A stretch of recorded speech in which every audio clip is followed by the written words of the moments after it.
Because Elijah knew God had sent him to speak to the king, he was not afraid.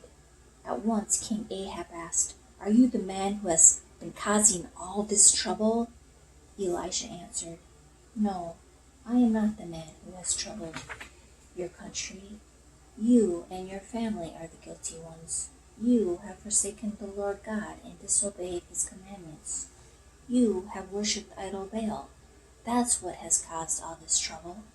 Now have the people of Israel and Jezebel's prophets of Baal meet me at Mount Carmel." This was one time the king did not give the orders. Instead, he did just as Elijah commanded.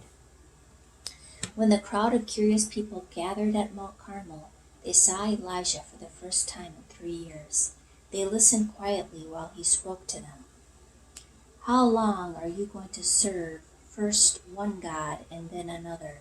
he asked. "If the Lord is God, follow him. But if Baal is the true God, then choose him." Elijah did not ask the people to choose right then. Instead, he wanted to prove to them who was the true God. He said, I and the prophets of Baal have met with you here. I am only one man, but there are 450 prophets of Baal. Bring 2 bullocks for sacrifices. You will build 2 altars and lay a bullock on each altar. The heathen can call on their God, and I will call on the Lord God. Let the one who answers by fire be your God. The people liked the plan. Quickly they brought the offerings for the sacrifice. What will happen next, they wondered. Elijah told the prophets of Baal to choose the bullock they wanted, and he took the one that was left. He said, "Since there are so many of you, you offer your sacrifice first and call on your God. Ask him to send fire." In a short time, the heathen prophets had their sacrifice ready. From morning till noon they prayed, "O Baal, hear us." But there was no answer. They jumped up and down around the altar. Still nothing happened.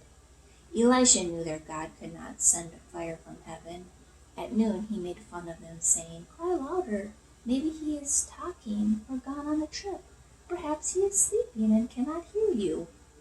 The prophets cried louder than ever. They cut themselves with the knives so Baal would feel sorry for them and answer their prayer. Still Baal did not answer, and no fire fell from the sky.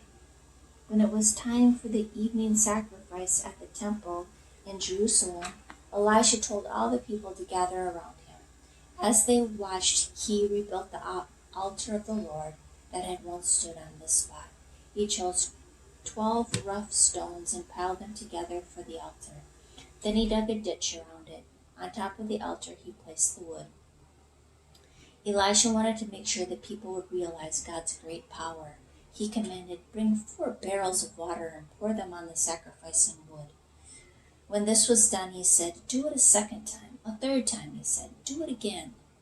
12 barrels of water had been poured on the altar. The wood and meat were drenched. The water filled the trench up to the brim. When everything was ready, Elijah said, "Lord God of Abraham, Isaac, and Israel, let it be known this day that you are God, that I am your servant, that I have done this to obey you. Hear me, O Lord, hear me, that these people may know that you are the Lord God and return to worship you." At once fire fell from the sky and burned up the sacrifice and the wood. Even all the water in the ditch was licked up by the fire.